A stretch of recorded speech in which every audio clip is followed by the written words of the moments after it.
pengumuman kami hari ini, Asungkaro kegiatan berjalan lancar ya, dan dari sisi sarana prasarana juga sudah tersedia, dan dari pemantauan juga tadi kita sempat koordinasi dengan tim IT, bahwasanya teman-teman di Undiksa ini sudah koordinasi dengan berbagai pihak termasuk dengan penyedia jaringan internet, PLN, agar semua dalam kegiatan ini berjalan lancar.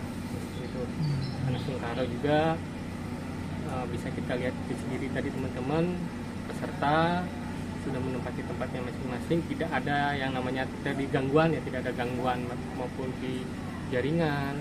Dan tadi kalaupun sudah ada gangguan, teman-teman di sini sudah punya sistem tersendiri, jadi bisa pindah ke komputer dengan tidak menghilangkan apa yang dikerjakan.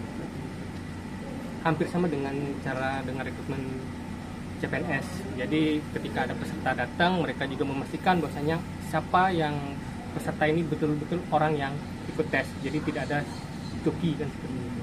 Kami lihat sepintas itu sudah berjalan lancar. Dari hasil wawancara dengan teman-teman panitia juga sudah bisa mengakomodir setiap masalah yang ada, dan sementara dari kemarin mulainya berjalan lancar. Kalau sejauh ini Ombudsman ada menerima pengaduan gitu, Pak? Kalau pengaduan terkait seleksi mahasiswa jalur mandiri kita belum ada. Tapi harapan kalau ada teman-teman media bisa juga membantu untuk menyampaikan pada peserta yang mengadu ke Ombudsman. Nanti kita akan layani dengan mekanisme Ombudsman dan menyesuaikan dengan SOP yang ada di Undiksa. Ada penekanan khusus supaya semua peserta itu bisa terlayani dengan baik. Ya, tentunya penekanan itu ya kami harapkan panitia itu benar-benar siap kan seperti itu, agar peserta bisa mendapatkan pelayanan dengan baik sesuai dengan SOP-nya dan dengan tahapan-tahapan. Jadi seperti yang saya sampaikan di awal, panitia memang benar-benar sudah menyiapkan semuanya dari sistem kelistrikan, jaringan, komputer, dan sudah menyediakan komputer cadangan seperti itu. Dan juga tadi untuk joki, biar tidak ada joki, mereka pun sudah punya sistem mendeteksi wajah, kemudian alat metal detektor. Universitas Pendidikan Ganesha sebagai salah satu PTN perguruan tinggi negeri di Indonesia. Jadi kita mengikuti regulasi pusat. Jadi yang pertama bahwa seluruh PTN mengikuti jalur nasional. Nah, jalur nasional ini ada dua, melalui seleksi nasional berdasarkan prestasi atau jalur raport kalau sederhananya. Kemudian yang kedua adalah jalur SNBT, seleksi nasional berdasarkan tes. Dan yang ketiga adalah jalur mandiri. Itu semua PTN melaksanakannya. Nah, kemudian kuota atau pembagian daya tampung juga ada regulasinya. Jadi kalau di jalur seleksi nasional berdasarkan prestasi itu minimal 20%. Kemudian seleksi nasional berdasarkan tes itu adalah minimal 40%. Kemudian seleksi seleksi mandiri kalau yang PTNBH itu maksimal 50%. Kalau yang non PTNBH seperti Undiksa, BLU atau Satker itu adalah maksimal 30%. Nah, Undiksa untuk tahun 2025 ini kami memiliki daya tampung 8.484. Jadi 8484. Jadi kalau ada bukaan togel nanti boleh pasang ya. 8484. Nah, ini termasuk pasca sarjana. Jadi karena kami adalah universitas, kami melaksanakan pendidikan vokasi, diploma 3, diploma 4 itu pendidikan vokasi, pendidikan akademik S1, S2 dan S3 dan pendidikan profesi. Nah, melalui jalur nasional berdasarkan prestasi, Undiksa itu mengambil persentasenya antara 30 sampai 40%. Tergantung dari program studinya. Nah, kami di jalur nasional berdasarkan prestasi ini daya tampungnya adalah 2.397. Kami mendapatkan atau meluluskan mahasiswa 2.384. Yang mendaftar kembali adalah karena sudah selesai 2.066. Nah, sisa daya tampungnya dibawa kemana? Karena sesuai dengan regulasi dibawa ke SNBT. Nah, sehingga daya tampung SNBT kami yang awalnya dari 3.105 itu menjadi 3.707. Jadi tambahan dari daya tampung yang tersisa di SNBP. Nah, dari 3.707 ini itu kami meluluskan kemarin adalah 2.433. Nah, 2.433 ini itu hari ini pengumuman UKT-nya dan KIP kuliah. Nah, teman-teman biar tahu juga KIP kuliah mulai tahun ini itu ditentukan oleh pusat. Jadi universitas di seluruh PTN itu mendapatkan orang-orang yang eligible mendapatkan KIP kuliah. Jadi seleksinya tidak di universitas lagi, seleksinya di nasional dengan berbagai kriteria. Yang pertama, mereka sudah punya kartu Indonesia Pintar di jenjang sebelumnya, SMA, SMK. Masuk desil 1, 2, kemudian dia masuk ke program Keluarga Harapan dan lain sebagainya. Sehingga mereka yang memberikan kami nama-nama yang eligible. Nah, kebetulan di SNBP kami mendapatkan sekitar 400-an. Di SNBT kami mendapatkan sekitar 500-an. Nah, nanti jam 4 sore kita akan mengumumkan, ya. Ini mendapatkan KIP kuliah, ini mendapatkan UKT 1, 2, 3, 4 sampai 7. Nah, penentuan UKT juga berdasarkan sosial ekonomi mereka. Jadi dari kemarin, ya, mereka sampai tanggal 7 kemarin, 7 Juni kemarin, itu mereka menginputkan data ekonomi. Tetapi ada juga anak-anak yang tidak sampai selesai, tidak sampai memvalidasi datanya. Ada yang sama sekali tidak mengisi. Mungkin saja tidak mau untuk mendaftar kembali. Ada kemungkinan. Mungkin saja mereka udahlah, tidak usah isi. Nah, di situ di ketentuan sudah disampaikan bagi yang tidak mengisi atau yang tidak sampai akhir mereka melakukan prosesnya sampai memvalidasi, mereka akan mendapatkan UKT tertinggi, yaitu UKT 7. Tetapi UKT tertingginya Undiksa ini mungkin sama dengan UKT 3-4-nya di perguruan tinggi lain. UKT tertinggi kita itu rentangnya antara 2,8 sampai 4,5 sesuai dengan program studi di luar program studi kedokteran. Nah, kemudian di Mandiri ini yaitu kami memiliki daya tampungnya adalah 2.586. Jadi itu daya tampung kami di Mandiri. Nah, daya tampung Mandiri ini karena Mandiri kami punya 3 jalur.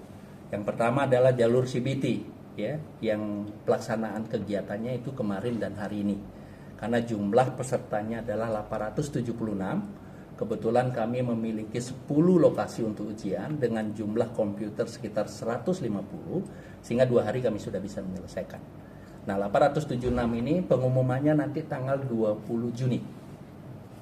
Nah, kita menggunakan namanya item respon theory. Jadi untuk penskoran sama dengan di pusat, sama dengan SNBT. Jadi anak-anak selesai dulu semua melaksanakan ujiannya, baru kita melakukan evaluasi. Nah, bagi soal yang dijawab banyak benarnya oleh calon peserta itu bobotnya akan turun. Kemudian soal-soal yang dijawab sedikit benar oleh calon peserta itu bobotnya akan naik. Artinya tingkat kesulitannya tinggi.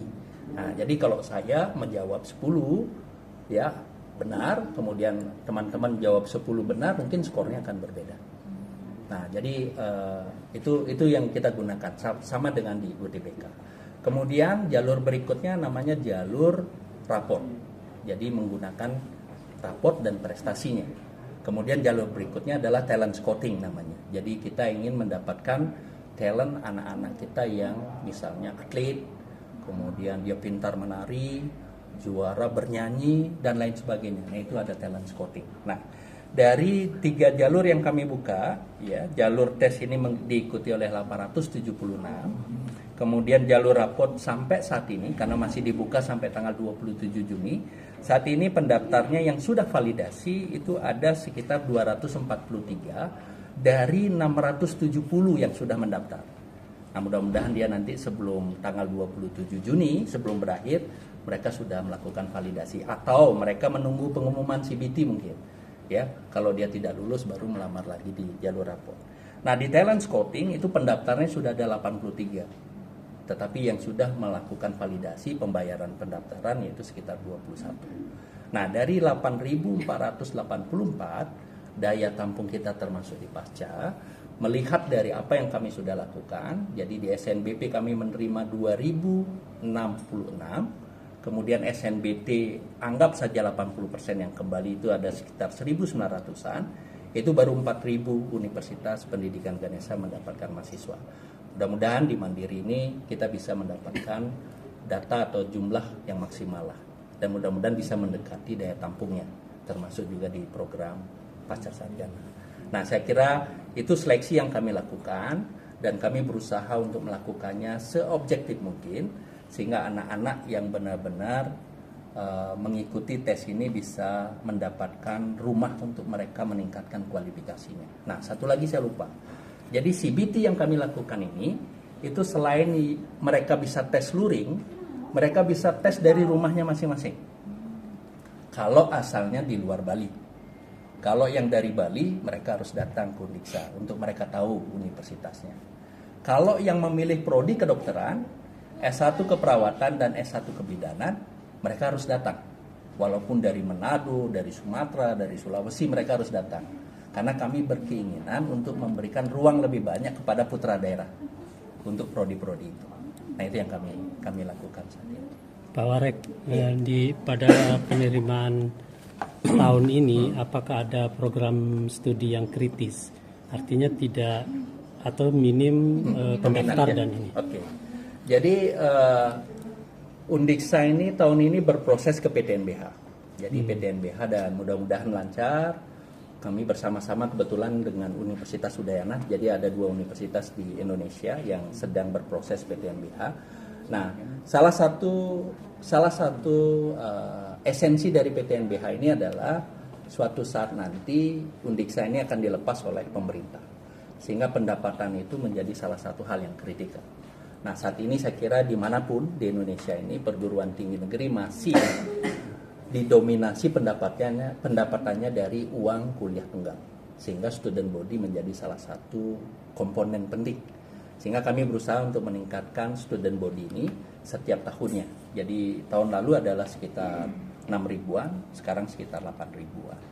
Nah, bagi program studi tertentu. Nah, ini tidak hanya di Undiksa, tetapi di nasional. Jadi pada saat rapat kemarin sudah dibahas bahwa program studi murni seperti fisika, kimia, biologi, matematika murni, nah itu mengalami penurunan yang cukup signifikan. Jadi masyarakat sekarang mereka berpikir tren sekarang adalah mereka mengambil program studi terapan. Seperti misalnya ilmu hukum, akuntansi, manajemen, sistem informasi, yang mudah-mudahan seperti itu, ilmu komputer, kemudian pendidikan, dan lain sebagainya. Nah, kami punya sekitar 10 program studi yang memang prospektif, yang peminatnya sangat banyak.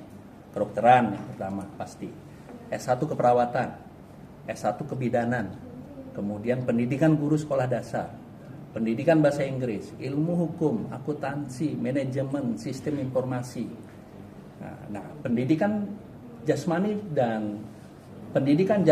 kesehatan dan rekreasi itu dari tahun ke tahun mengalami peningkatan yang sangat signifikan juga.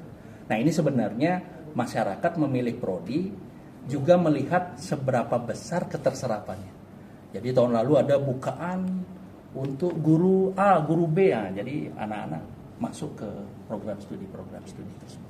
Nah, mudah-mudahan ke depan kami bisa menata kembali program studi yang akan dibuka, dan mungkin saja karena Undiksa akan menjadi PTNBH, ya, universitas akan mengidentifikasi mana program studi mungkin yang sudah susah kita maintain, kemudian sudah obsolete, sudah ketinggalan zaman mungkin. Nah, itu mungkin akan menjadi salah satu pertimbangan. Tidak, mereka mendapatkan satu kelas. Jadi satu kelas itu kalau di Undiksa ini antara 20, minimal 20 untuk S1. Ya. Nah, jadi kalau dari segi penurunan itu sampai berapa persen itu, Pak? Kalau sekarang Undiksa menerima di luar pasca ya sampai 5.000, ini adalah penerimaan terbanyak sepanjang sejarahnya. Nah, jadi kalau sekarang sampai menerima 5.000 kita, sekarang sudah 4.000 kira-kira lah. Itu sampai menerima 5.000, dan ini adalah mahasiswa terbanyak yang kami terima untuk diploma dan sarjana, sepengetahuan saya dari dulu. Jadi tahun lalu kita menerima sekitar 3.900, kemudian tahun sebelumnya lebih kecil dari itu. Jadi secara bertahap peminatnya semakin banyak untuk masuk ke Undiksa ini, mungkin karena program-program yang kita miliki. Nah, salah satu program yang sering diikuti anak-anak namanya Fast Track Program, mungkin teman-teman sudah dengar ya, 3+2 program.